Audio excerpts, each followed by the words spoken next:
I've stolen the beat of her heart.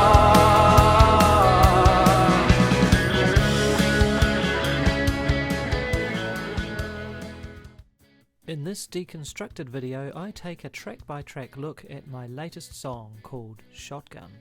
The song was recorded, mixed and mastered in GarageBand and is made up of 20 separate tracks. The song was recorded at 140 beats per minute and is in the key of C# minor. I wanted to keep the song as simple as possible, and it contains just 4 chords: C# minor, A, E and B. First off, let's look at the drums. Shotgun uses 2 auto drummer tracks, both using the SoCal kit. I used 2 drummers because neither drummer track quite had the sound I was looking for. I used Kyle on the verses and Zach on the choruses. I then just used automation to switch between them.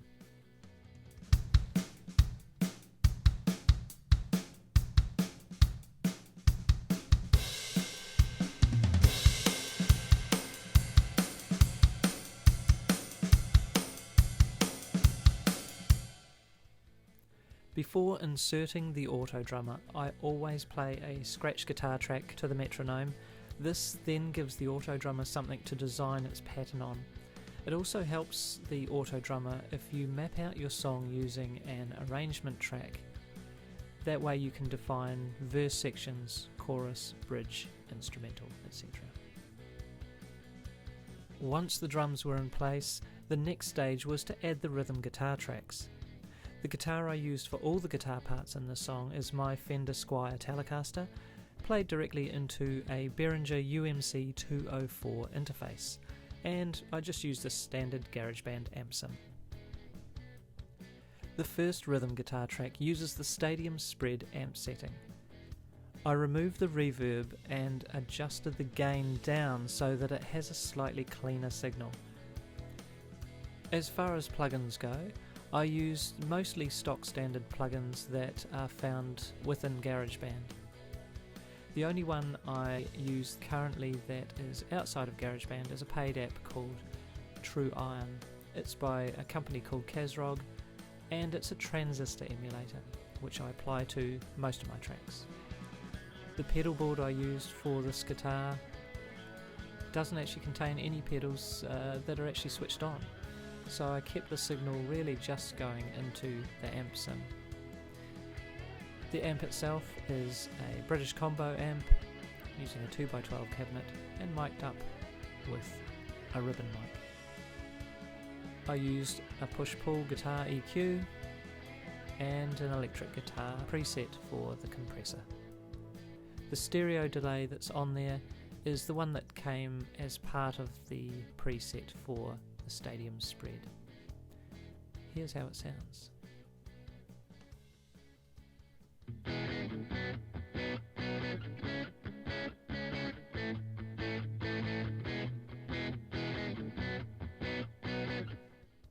The second guitar uses the double-driven amp simulation. Once again, I didn't use any pedals in the pedal board, and the amp is more or less the same, just with some slightly different settings amongst the preset.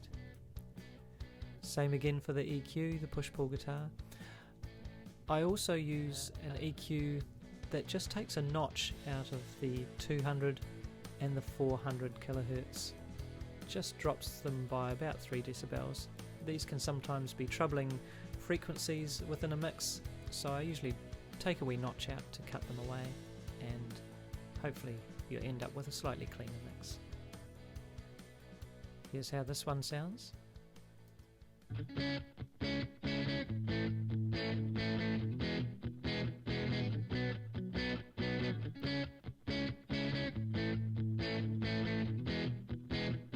Add in the first guitar.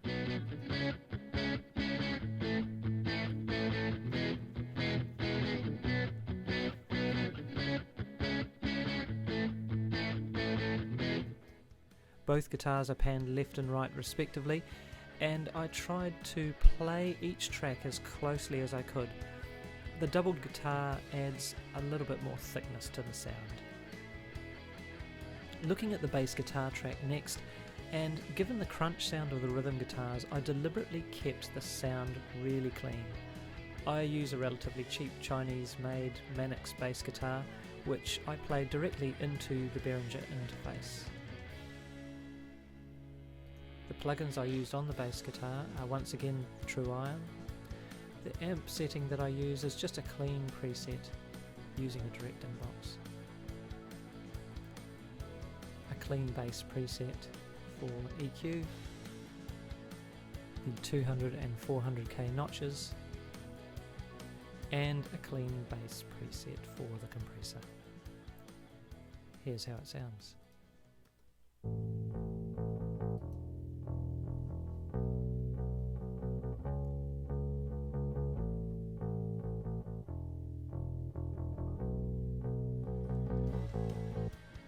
Add them all together, 4 elements, the drums, the 2 guitars and the bass.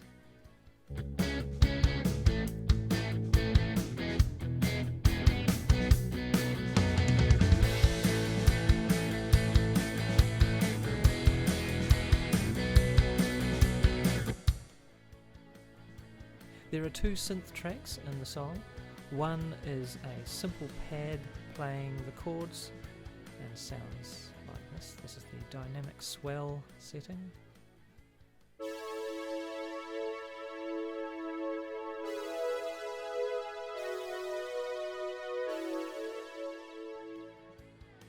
The second synth is an arpeggiator, which is the cosmic arp cycles, and it adds a little bit more interest to the track. It sounds like this.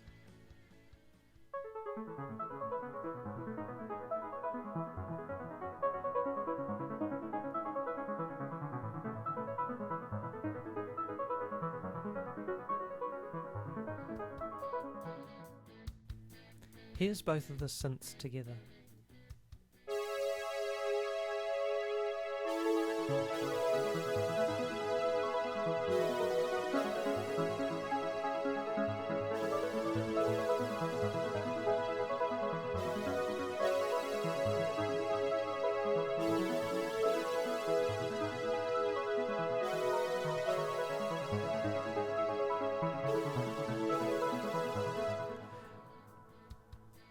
You'll notice that I also set some automation for the panning of these instruments during the instrumentals, where they swap sides back and forth, just to add a bit more interest to the song.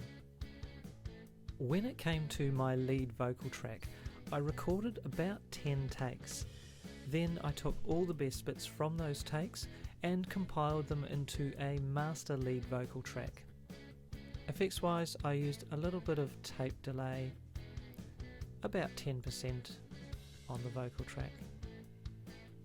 I kept the reverb relatively low. I also added a guitar pedal board to my vocal track. In this case, I added the vibe pedal. The vibe pedal produces a retro style pulsation, which adds a little bit of mystery and texture to the sound. I'm hiding up the stairs, and I'm under the bed, and I pray to my lucky stars, 'cause if I'm found out I am dead. I then wanted to create some interesting vocal effects to add to the lead vocals, so I decided to create a reverse reverb vocal track. By adding a long reverb to a reversed vocal, when you end up playing it forwards, you hear the reverb tail at the start of each vocal part. This creates an interesting swell which can be used to good effect throughout a song.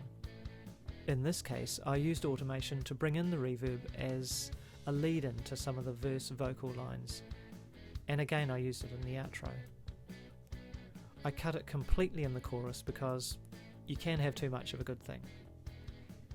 Here's how the reverse reverb sounds on its own. I'm hiding up the stairs, and I'm under the bed, and I pray to my lucky stars, 'cause if I'm found out I am dead. I'm holding my breath, and I'm covered in sweat. And again, in the outro section, you can hear it quite well as well.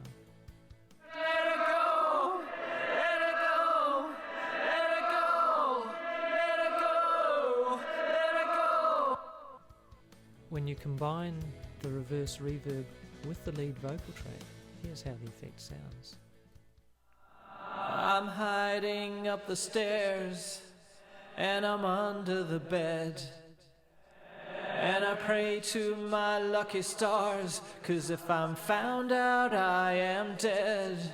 I'm holding my breath, and I'm covered in sweat. Creating reverse reverb is pretty easy to do, but there are a few steps you need to follow. I'm sure there are a number of different ways of achieving this effect, but I'm going to show you the way that works best for me. First, you need to export just your lead vocal track. I find it easier to save it to my desktop. Then once you've done that, you need to import it into a separate GarageBand project to create the effect. So that's where we're going to head now. Here we are in a new GarageBand project where I have imported my vocal track. In this case I just copied and pasted it in from my previous track. If you've exported your vocal track as a separate file, you can just place it in here as well. The first thing you need to do to create your reverse reverb is to make sure your track is one joined up region. In my case, where the vocal is made up of lots of different sections, if I was to reverse it, the vocal sections would each end up reversed and therefore end up out of order. I found this out the hard way, so the easiest thing to do is to either export your track as an AIFF or a WAV file and bring it into here as one solid track, or you can join the regions. To join your regions together, you simply select the vocal track, go up to the GarageBand edit menu and select join regions, and it bounces the regions together as one. Once you've done that, you can reverse your vocals. Reversing the vocals is really easy. All you need to do is to hit reverse playback. Now it's time to apply your reverb. Choose a reverb that you like. One that has a long trail off will work the best for this. In my case, I'm using the master reverb track, and I've selected a wooden reverb. Here's how it sounds.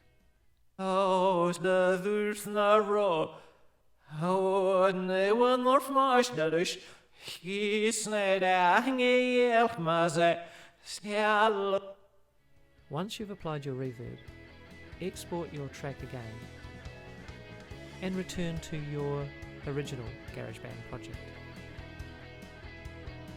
Here we are again in the Shotgun project where I have imported my reverse reverb track.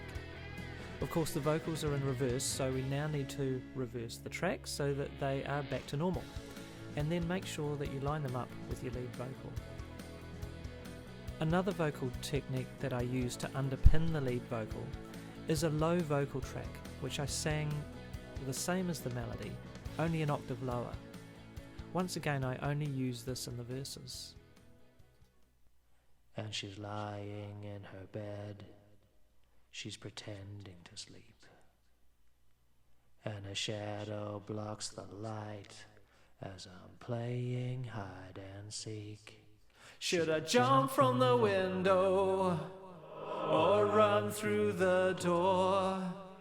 If I don't make a break, I hate to think what lies in store. There are 4 backing vocal tracks, each panned hard left and hard right. I added some reverb to them, just using the master reverb slider. This adds some space to the vocals. Individually, they don't sound so great, but collectively they work well. Mother, our desire, and I'll be back again.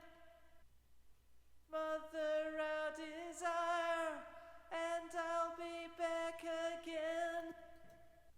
Mother, our desire, and I'll be back again.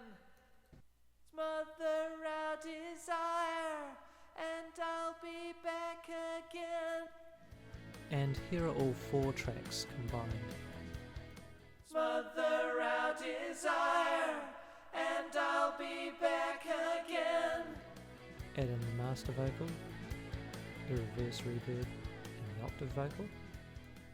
But you can't smother our desire, and I'll be back again.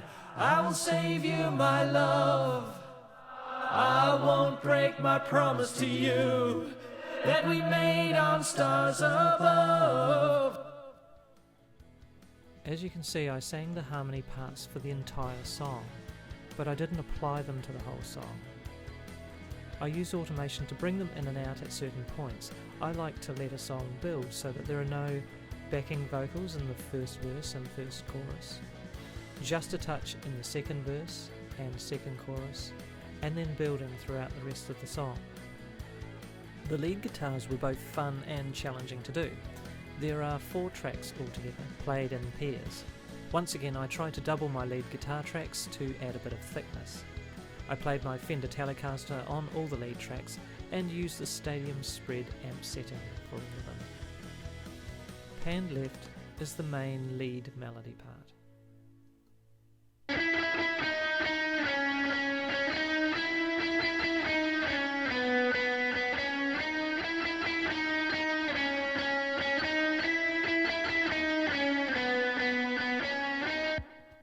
You can see there are only 2 treble boost pedals working on that track.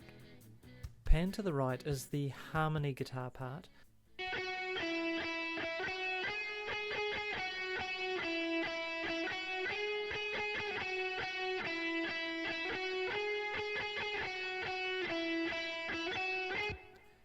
It's a pretty simple part, it's literally just 4 notes, but when you couple it with the other lead guitar part, you get quite a nice harmony going on.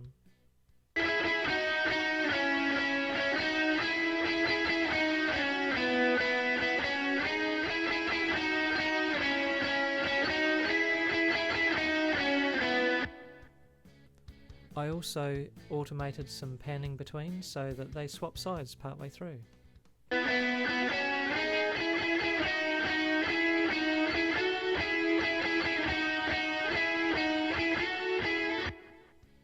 I created a swell at the start of the lead break by adding a sustained note, which I reversed.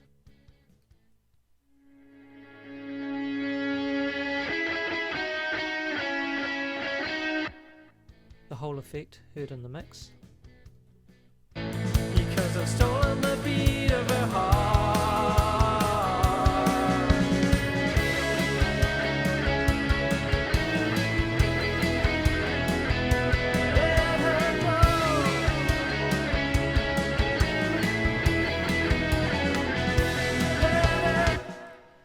During the Let Her Go sections, I just dropped the lead guitar parts ever so slightly, just to let the vocals come through a wee bit stronger.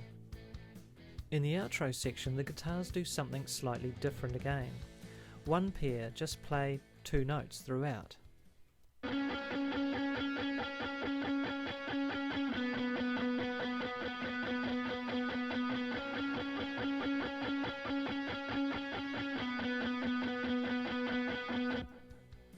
The other guitars are playing the copied lead break from the second instrumental.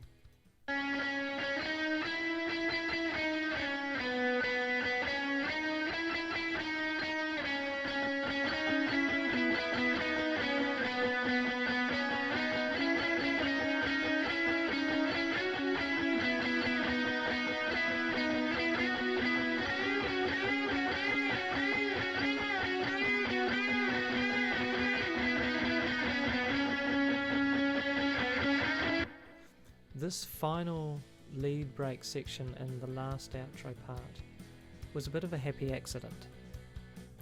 I wondered what the lead guitar section sounded like in reverse, so that's what I did. I just reversed that section. And the whole effect combines nicely to the climax of the song.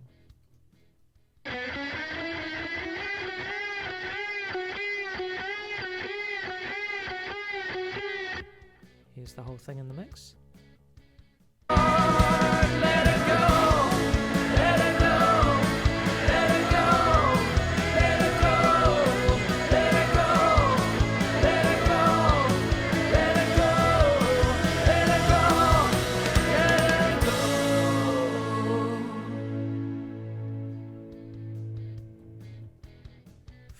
Finally, we have the shotgun blast. Here's how it sounds, right after the second instrumental.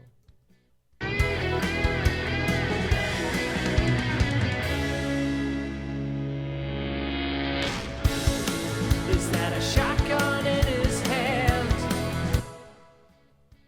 I didn't want to import the sound effect of a shotgun, so I decided to make one myself. I started with the SoCal kit and created a MIDI track. I then selected 4 notes or drum hits which sounded about right.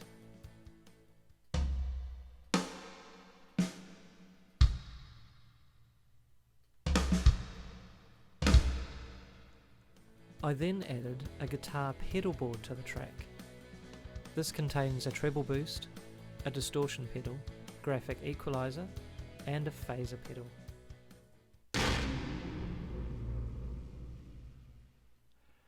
I also panned the track so that it sounds as though it swoops from one side to the other. I also repeat the effect to add an accent throughout the final choruses. In order to help build tension and add a swell just before the shotgun blast, I copied the last note of one of the rhythm guitars, reversed it, and placed it before the hit.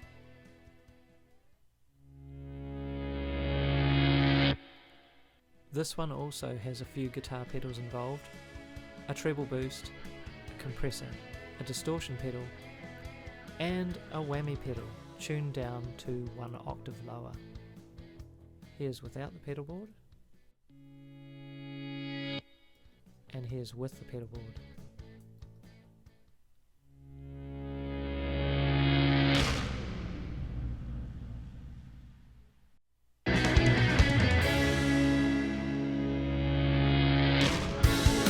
Is that a shotgun? That's about it for now. I hope you found this deconstruction video interesting or useful. Thanks for watching, and have a good one.